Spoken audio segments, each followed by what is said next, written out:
방금 우리가 부른 찬양은 시편 42편의 고백을 바탕으로 만들어진 찬양입니다. 시편 42편 1절에서 2절 말씀을 우리 같이 한번 읽어볼까요? 하나님이여 사슴이 시냇물을 찾기에 갈급함같이 내 영혼이 주를 찾기에 갈급하니이다. 내 영혼이 하나님 곧 살아계시는 하나님을 갈망하나니 내가 어느 때에 나아가서 하나님의 얼굴을 배울까?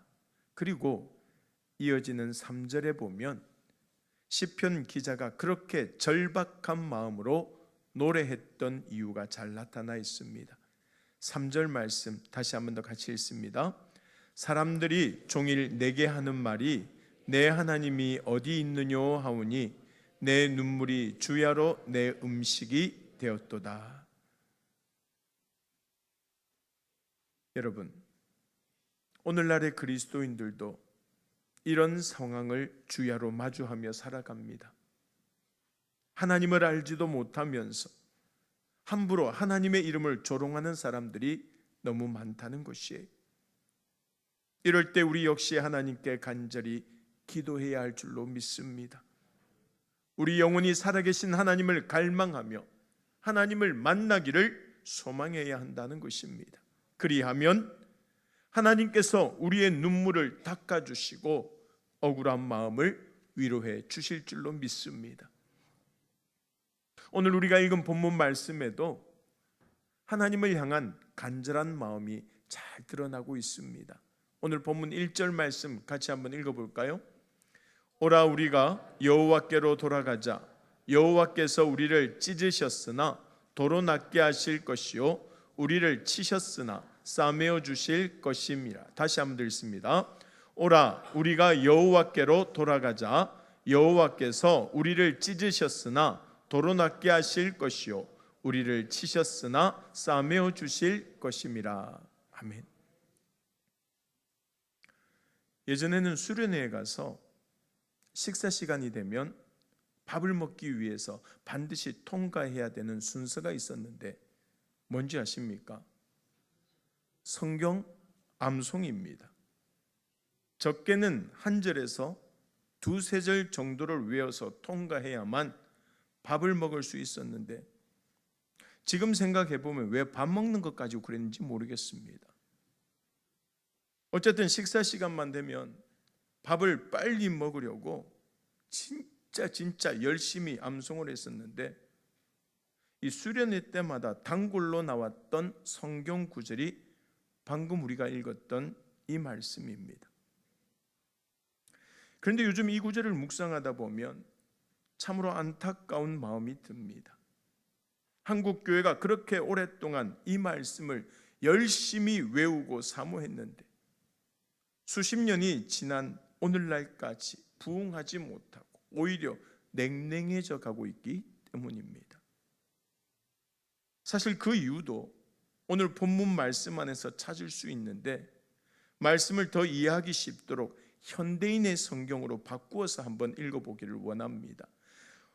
호세아 6장 1절에서 3절까지 말씀, 현대인의 성경 말씀인데 우리 화면을 보고 같이 한번 읽어보겠습니다.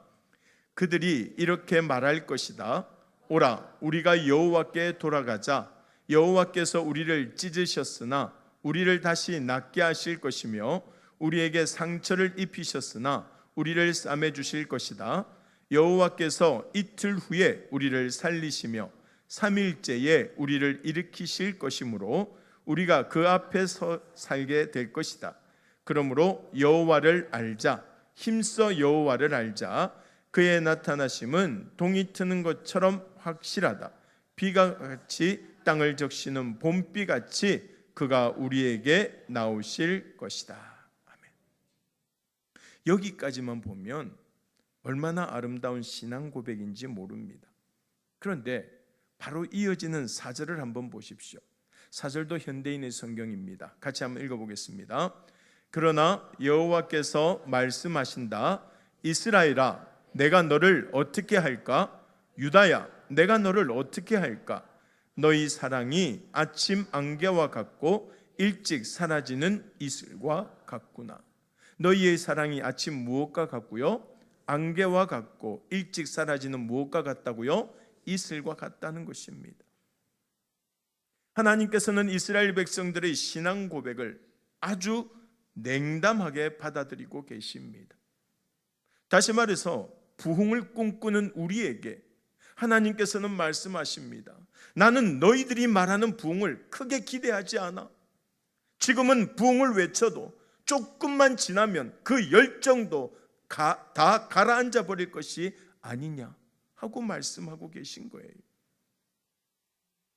이제 2주 후면 우리 교회도 부흥회를 가질 텐데 우리 역시 부흥회를 통하여서 말씀을 들을 때는 은혜를 받아서 회복과 부흥을 꿈꾸며 기도하다가도 시간이 지날수록 세상살이에 매여서 다시 예전과 똑같은 생활로 돌아가 버리지 않느냐라는 것입니다. 이런 우리를 보시고 하나님께서 내가 너희를 어떻게 할까? 너희 사랑이 아침 안개와 같고 일찍 사라지는 이슬과 같구나 하는 한탄이 지금의 말씀이라는 것입니다.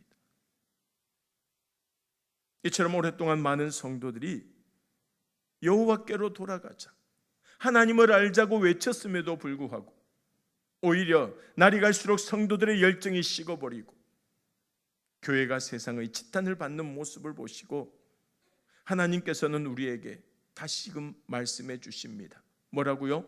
오늘 본문 6절 말씀 같이 한번 읽겠습니다. 나는 인애를 원하고 제사를 원하지 아니하며 번제보다 하나님을 아는 것을 원하노라. 예배 드리며 앉아 있는 것보다 더 중요한 것이 무엇이냐? 하나님을 아는 것이라고 말씀하고 있습니다. 결국 우리가 하나님을 제대로 알지 못하고 사랑하지도 못하고 있다는 말씀이에요. 솔직히 우리는 하나님을 어느 정도 알고 있다고 생각합니다. 그동안 신앙생활을 해온 시간이 얼마며 들어온 설교가 얼마나 많은데 게다가 성경도 얼마나 많이 읽었는데 하나님을 모를 수가 있냐고 생각합니다. 하지만 하나님께서는 우리에게 이렇게 말씀하십니다. 내가 바라는 것은 제사가 아니라 진실한 사랑이며 번제가 아니라 하나님을 아는 지식이다 라고 말이에요. 이 말씀만 봐도 알 수 있지 않습니까? 우리는 하나님께 열심히 예배드리고 헌신하면 된다고 생각하지만 하나님께서는 우리가 하나님을 알고 사랑하기를 원하신다는 것이에요. 결국 우리가 하나님을 제대로 알지 못한다는 것이고 제대로 알지 못하는데 어찌 제대로 믿을 수 있겠냐는 말이에요.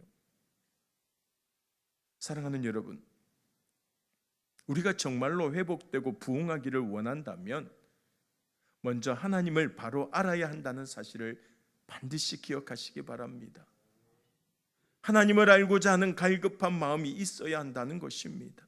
목마른 사슴이 시냇물을 찾기에 갈급한 것처럼 우리의 영혼이 하나님을 간절히 찾고 또 찾아야 한다는 말이에요. 그러기 위해서는 가장 먼저 열심히 성경을 읽고 묵상해야 합니다. 말씀을 통하여서 하나님을 알아가야 한다는 것입니다. 근데 사실 이것은 성도로서 지켜야 할 가장 기본 중에 기본이면서도 중요한 도리인데 실제로는 그렇게 하지 못해서 아직도 하나님을 제대로 알지 못하는 성도들이 많다는 것입니다. 성경에는 회복과 부흥에 관한 기사들이 많이 기록되어져 있는데 그 모든 사건에는 한 가지 공통점이 있습니다. 곧 말씀으로 돌아가서 말씀에 담긴 하나님의 뜻을 아는 것이 부흥의 시작이라는 것입니다. 어디로 돌아가야 된다고요? 말씀으로 돌아가야 된다는 것입니다. 그 대표적인 예가 느헤미야서 8장에서 일어난 부흥입니다. 포로가 되어서 바벨론으로 잡혀갔던 이스라엘 백성들이 하나님의 은혜로 고국으로 돌아온 후에 그들은 다 무너져버린 하나님의 성전을 다시 세웠습니다. 그리고는 말씀을 듣기 위하여서 수문 앞 광장으로 모였습니다. 느헤미야서 8장 1절 말씀입니다. 우리 같이 한번 읽어보겠습니다. 이스라엘 자손이 자기들의 성읍에 거주하였더니 일곱째 달에 이르러 모든 백성이 일제히 수문 앞 광장에 모여 학사 에스라에게 여호와께서 이스라엘에게 명령하신 모세의 율법책을 가져오기를 청하매. 무슨 말입니까? 에스라에게 성경책을 읽어달라고 했다는 것이에요. 성전을 재건한 것으로 만족하지 않고 이제 그들을 향한 하나님의 말씀을 듣기를 원했던 것입니다. 그리고 이어지는 3절과 5절 말씀을 한번 보세요. 느헤미야서 8장 3절입니다. 먼저 같이 읽습니다. 수문 앞 광장에서 새벽부터 정오까지 남자나 여자나 알아들을 만한 모든 사람 앞에서 읽음에 뭇백성이 그 율법책에 귀를 기울였는데, 여러분 말씀을 새벽부터 정오 12시까지 듣는다고 생각해 보십시오. 6, 7시간을 말씀을 듣는 것이 사실은 힘들 텐데도 전혀 힘들어하지 아니하고 말씀을 듣습니다. 그리고 5절 말씀 한번 보세요. 느헤미야 8장 5절입니다. 에스라가 모든 백성 위에 서서 그들 목전에 책을 펴니 책을 펼 때에는 모든 백성이 일어서니라. 5절 다시 한번 더 화면 보여주세요. 같이 읽습니다. 에스라가 모든 백성 위에 서서 그들 목전에 책을 펴니 책을 펼 때에 모든 백성이 어떻게 해요? 성경을 읽는데 6, 7시간씩 서서 듣는다고 생각해 보세요. 그럼에도 불구하고 감사하며 말씀을 들었습니다. 여러분, 에스라가 율법책을 낭독하면서 백성들이 알아듣기 쉽도록 그 뜻을 설명해 주었고, 백성들은 눈물을 흘리며 죄를 회개하고 하나님과의 언약을 새롭게 맺었습니다. 그러니 부흥이 일어나더라라는 것입니다. 그렇다면 백성들이 하나님의 말씀을 듣지 못하면 어떻게 될까요? 흔히들 엘리 제사장의 시대를 영적 암흑기라고 말하는데 그 이유가 무엇입니까? 성경 사무엘상 3장 1절 말씀 우리 같이 한번 읽어볼까요? 사무엘상 3장 1절입니다. 아이 사무엘이 엘리 앞에서 여호와를 섬길 때에는 여호와의 말씀이 희귀하여 이상이 흔히 보이지 않았더라. 엘리 제사장 때는 여호와를 섬길 때 말씀이 희귀해 잘 들리지 않았다는 겁니다. 하나님의 말씀이 들리지 않았습니다. 백성들이 하나님의 말씀을 듣지도 못하고 깨닫지도 못했습니다. 그러니 영적으로 어두운 시대를 살아갈 수밖에 없었던 것입니다. 18세기 말 영국 정부에서 필요한 나무를 조달하기 위해 100여 명의 인부를 작은 섬에 보내어 벌목 작업을 시켰습니다. 그런데 시간이 지나자 인부들이 그 섬에 있던 원주민 여자들과 동거를 하면서 반란을 일으켰습니다. 그리고는 자기들을 감독하던 선장을 타고 온 배에 묶어서 바다로 보내버렸습니다. 다행히 선장은 지나가는 배를 만나 영국으로 다시 돌아가게 되었고 그간의 일을 모두 보고했습니다. 정부에서는 곧 해군을 보내어 그들을 체포하려고 했지만 나폴레옹 전쟁 때문에 그럴 만한 여력이 없었습니다. 그리고는 어느새 30년의 세월이 흐르고 말았습니다. 그 후에 영국 배 한 척이 그 섬에 가보았더니 놀랍게도 예배당이 서 있고 존 아담스라는 사람이 교회와 마을 사람들을 돌보고 있었습니다. 존 아담스는 그동안의 일을 차근차근 이야기해 주었습니다. 선장을 배에 묶어서 쫓아버린 뒤에 인부들은 자기들 멋대로 살았습니다. 열대 식물로 술을 만들어 마시면서 날마다 싸우고 서로 죽이기도 하는 사이에 100명이 넘었던 백인들은 얼마 남지 않고 원주민들과 호녀라들만 남게 되었습니다. 사실 존 아담스 역시 다른 인부들과 어울려서 술 마시고 싸우고 온갖 나쁜 짓은 다 하며 살았는데 어느 날 짐가방을 뒤지다가 영국을 떠날 때 어머니께서 넣어주셨던 작은 성경책을 발견하게 되었다는 것이에요. 그때 그는 성경책을 끌어안고 한참을 운 후에 성경책을 읽기 시작했고, 그 섬에서 지은 모든 죄를 회개하고 하나님께로 돌아오게 되었다는 것입니다. 이후로 그는 원주민들과 호년아들에게 복음을 전하고 성경을 가르치면서 글도 가르쳤고, 마침내 음란과 폭력과 살인이 난무하는 섬에 교회가 세워지고 학교도 세워지게 되는 놀라운 변화와 부흥이 일어나게 되었다는 것이에요. 사랑하는 여러분, 하나님의 말씀이 선포되는 곳에는 이처럼 부흥이 일어나고, 말씀을 듣지 못하고 깨닫지 못하는 사람들은 영적으로 어두운 시대를 살아갈 수밖에 없다는 사실을 기억하시기 바랍니다. 사실 오늘날에는 하나님의 말씀이 들려도 귀를 막고 있는 사람들이 너무나도 많습니다. 그들은 자기 마음의 소리와 세상 소리에만 귀를 기울이고 그 소리를 따라가다가 결국은 멸망의 길에 서게 되는 것입니다. 우리는 부흥이라고 하면 교회가 불같이 일어났던 사도행전의 부흥을 떠올리게 됩니다. 그래서 많은 교회들이 초대교회로 돌아가게 해달라고 기도하죠. 그런데 정작 사도행전에는 교회가 부흥했다는 표현은 나오지 않고 그 대신에 이렇게 표현합니다. 사도행전 12장 24절 말씀입니다. 같이 한번 읽습니다. 하나님의 말씀은 흥왕하여 더하더라. 무엇이 흥왕했다고요? 하나님의 말씀. 말씀이 흥왕하는 것, 곧 말씀이 왕성하게 퍼져나가는 것이 진정한 부흥이라는 말입니다. 결국 교회가 부흥하려면 성도들 모두가 말씀을 가까이 하고 말씀대로 행하는 변화가 있어야 한다는 사실을 우리 또한 기억하며, 이제부터는 날마다 말씀을 읽고 듣고 묵상하는 저와 여러분들이 다 될 수 있기를 주님의 이름으로 간절히 축원합니다.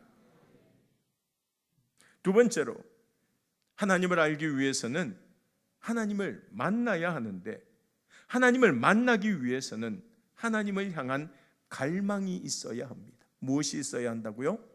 갈망. 자, 오늘 본문 3절 말씀을 같이 한번 읽어볼까요? 3절입니다. 그러므로 우리가 여호와를 알자, 힘써 여호와를 알자. 그의 나타나심은 새벽빛같이 어김없나니 비와 같이, 땅을 적시는 늦은 비와 같이 우리에게 임하시리라 하니라. 이 말씀은 당시에 하나님도 섬겨야 하지만 비를 주관하는 바알신도 섬겨야 한다고 생각했던 이스라엘 백성들의 타락한 마음이 그대로 반영된 표현입니다. 즉 호세아 선지자는 타락한 이스라엘 백성들을 향하여서 이렇게 외칩니다. 비를 주관하는 것은 바알신이 아니라 여호와 하나님이시다. 너희들이 정말로 비를 갈망한다면 그 비를 주시는 하나님을 갈망해야 한다. 그러므로 너희는 여호와를 알아야 하고 힘써 알아야 한다. 그리고 나는 인애를 원하고 제사를 원하지 아니하며 번제보다 하나님을 아는 것을 원하노라는 6절 말씀으로 이어지게 되는 것입니다. 3절에서 두 번 나오는 알자라는 말과 6절에 하나님을 아는 것이라고 할 때 아는 것은 원어로 다아트인데, 이것은 야다라고 하는 단어에서 파생된 언어입니다. 그런데 이 야다는 배워서 아는 것이 아니라 경험으로 아는 것을 말합니다. 부부가 함께 살면서 서로에 대해서 알게 되는 것, 남들은 결코 알 수 없는 배우자에 관한 지식을 얻는 것, 이것을 야다로 표현하죠. 우리가 하나님을 아는 것도 마찬가지입니다. 역사나 왕에 대해 공부하듯이 성경을 보면서 하나님은 어떤 분이시고 어떤 일을 언제 하셨는지 아는 것도 필요하지만, 우리에게 정말로 필요한 것은 하나님을 인격적으로 경험하는 것이에요. 하나님의 사랑과 은혜를 깨달아 알아야 한다는 것입니다. 그래서 하나님을 만나고자 갈망하는 마음이 중요한 것입니다. 하나님께서는 그런 사람을 만나주시고 세상 사람들은 결코 알 수 없는 구원과 영생의 비밀을 알도록 은혜를 주시기 때문입니다. 사도행전 26장 말씀에 보면 사도 바울이 죄수의 신분으로 아그리빠 왕 앞에서 재판을 받는 장면이 나와요. 그런데 그 모습을 보면 얼마나 담대한 줄 모릅니다. 사도행전 26장 29절 말씀 우리 같이 한번 읽어보겠습니다. 바울이 이르되 말이 적으나 많으나 당신뿐만 아니라 오늘 내 말을 듣는 모든 사람도 다 이렇게 결박된 것 외에는 나와 같이 되기를 하나님께 원하나이다 하니라. 보세요. 결박되어서 재판을 받고 있음에도 불구하고 모든 사람이 누구와 같이 되기를 원한다고요? 자신과 같이.